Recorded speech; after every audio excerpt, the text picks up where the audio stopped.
What's up, you guys? My name's Aubrey and this is my channel, and today we're going to be talking about Dave Ramsey, because though I am a big fan of the Dave Ramsey show, I think that there is some serious flaws in the way that he handles debt, the way that he handles finances, and the advice that he gives to people who are wanting to get out of debt. So we'll be talking about what my issues are with Dave Ramsey and his thought processes, and what you could potentially do instead that would be a bit more successful.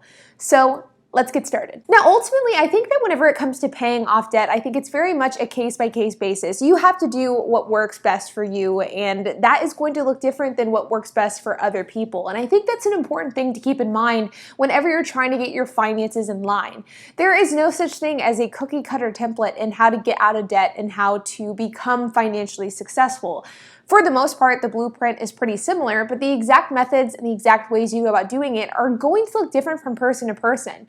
And that's really kind of where my issues with Dave Ramsey start, is that he is so cookie cutter. He believes that getting out of debt needs to be going from step 1, step 2, to step 3, to step 4, and so on and so on. But the fact of the matter is, sometimes doing these types of things, sometimes following these cookie cutter guides simply do not work. And that brings me to my first issue that I have with Dave Ramsey, which is his advice on your lifestyle choices whenever you're somebody who is getting out of debt. Dave Ramsey believes that if you're somebody who doesn't have money, or if you are getting out of debt, then you shouldn't vacation, you shouldn't go out to eat, you shouldn't spend money on any frivolous purchases, and I simply just don't think that's the case. In fact, one of Dave Ramsey's most famous phrases is something along the lines of, "You should not see the inside of a restaurant unless you are working there." And that is coming from the standpoint that if you're somebody who is getting out of debt, you should not step foot in a restaurant, you shouldn't step foot and go out to eat, you shouldn't pay for a dime of anything that isn't cooking at home until you are completely out of debt.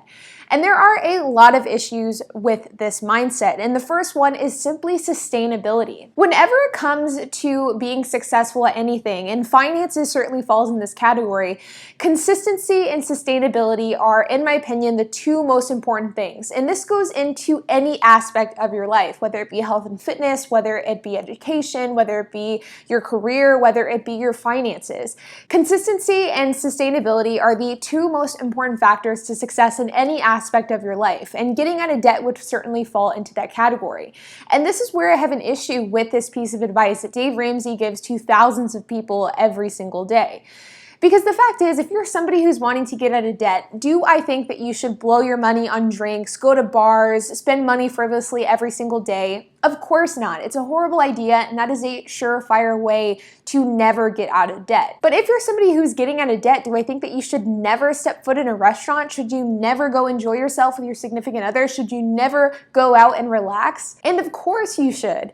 Even people who are in debt should still go out and relax and unwind and enjoy themselves every once in a while. You shouldn't go to ridiculously expensive restaurants. You shouldn't go blow a couple $100s in one night. You probably shouldn't order alcohol because it typically is more expensive than typical water or soft drinks.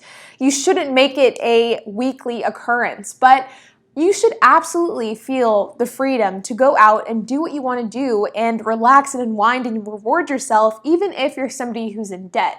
Because if you don't do that, that is a surefire way to get burned out. It's a surefire way to give up on your financial journey. It's a surefire way to really get tired of never doing that, and as a result, you'll end up binging and spending money on something you shouldn't. I mean, let's look at it from the health and fitness analogy, because I feel like this is where this mindset is most often talked about. If you are somebody who is wanting to lose 100 pounds, you can do that by starving yourself and by eating only 500 calories a day and by working out 5 hours a day. Of course, you're going to lose weight. And of course, you'll eventually reach your weight loss goal. But what's going to happen the second that you start eating normally again? You're going to blow up and you'll gain all of that weight back. And the same thought process can be said for finances. If you're somebody who becomes debt-free by never going out, by never enjoying yourself, what could potentially happen once you become debt-free? Well, you could start abusing money again. You could start going out and spending too much. You could start eating out every single night, bringing yourself to debt once again. The thing about being debt-free long-term is it comes down to forming good habits that you can sustain and that you can be consistent with year in and year out. And in my opinion, I think that that comes down to creating those good habits during your debt-free journey. And that means being able to manage and come to terms with the fact that you're going to go out to eat every once in a while. You're going to go on vacation. You're going to sometimes spend money on things that aren't necessary purchases. But learning how to manage your expenses around those things is what makes somebody debt-free long-term.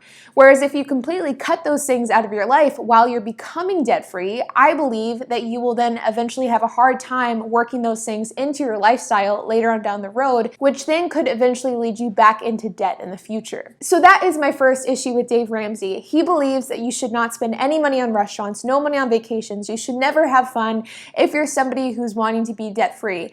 Whereas I believe that you should absolutely have fun. You should absolutely go out to eat, but it should be done in a really cost-effective way. You shouldn't blow money on unnecessary purchases. You should be really mindful in what you spend your money on while you are getting out of debt, but you absolutely should feel the freedom to go out and relax and enjoy yourself. My second issue with Dave Ramsey is the fact that he believes that you should buy everything with cash. He thinks that instead of going out and getting a car payment, instead of going out and getting a home mortgage, instead of financing anything, you should always buy things in cash. And though I do agree with him to an extent, I also think that this is a really unrealistic way to look at buying assets. The fact is that financing things can sometimes be the right financial move. There is a big difference between financing something as a means to be able to afford it and financing something as a way to leverage your cash as much as possible.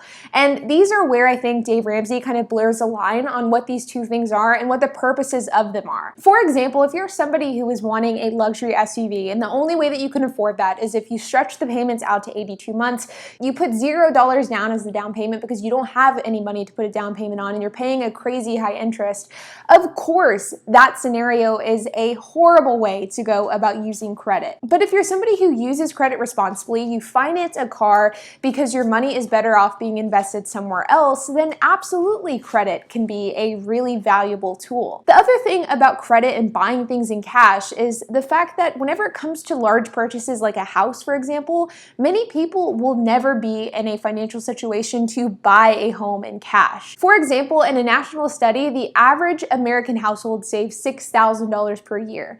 And in a different study, the average American home value is about $250,000 to purchase a home. Now, if the average American household saved $6,000 per year, it would take them 41 years to be able to buy a house in cash.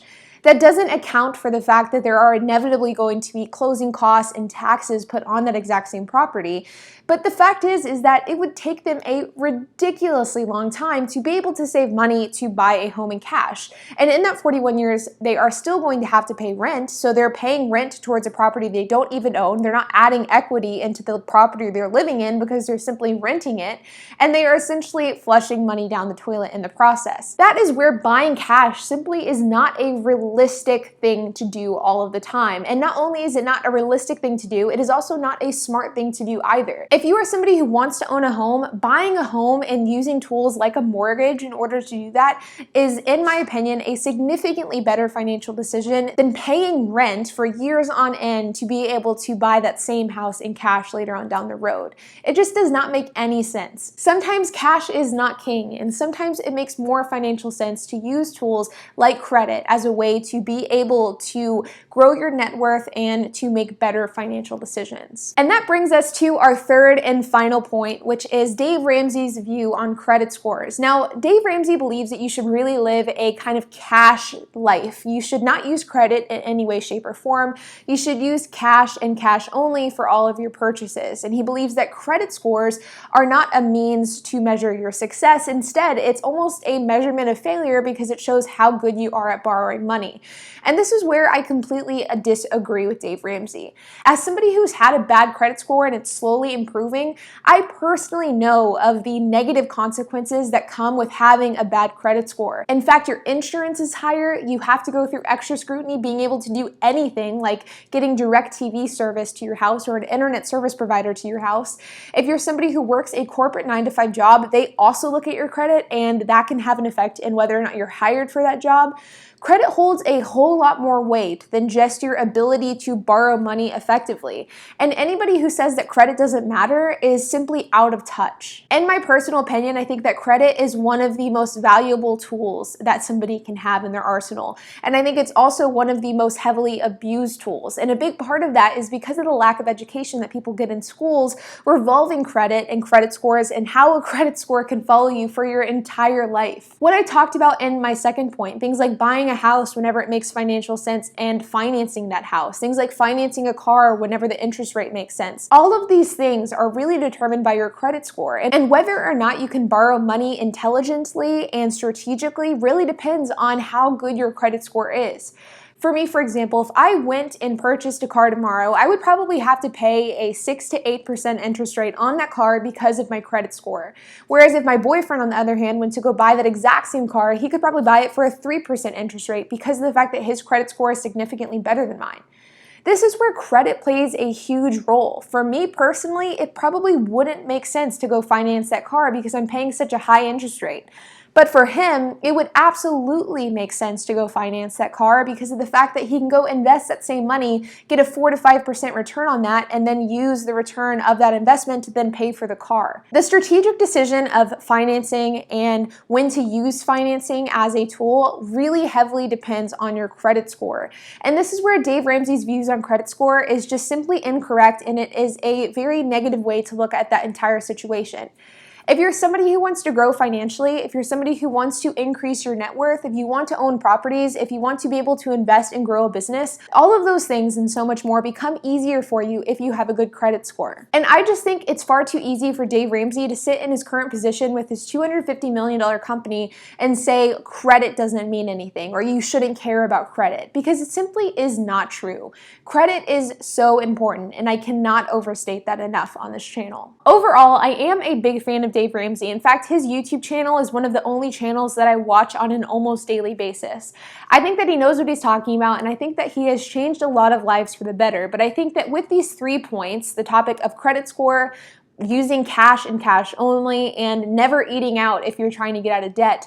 These are 3 things that I think can ultimately hinder somebody from becoming financially free. And I think that in order to become financially successful, it's all about creating a sustainable environment that you can keep going with consistently. It's about using finances and financial tools in order to help you succeed.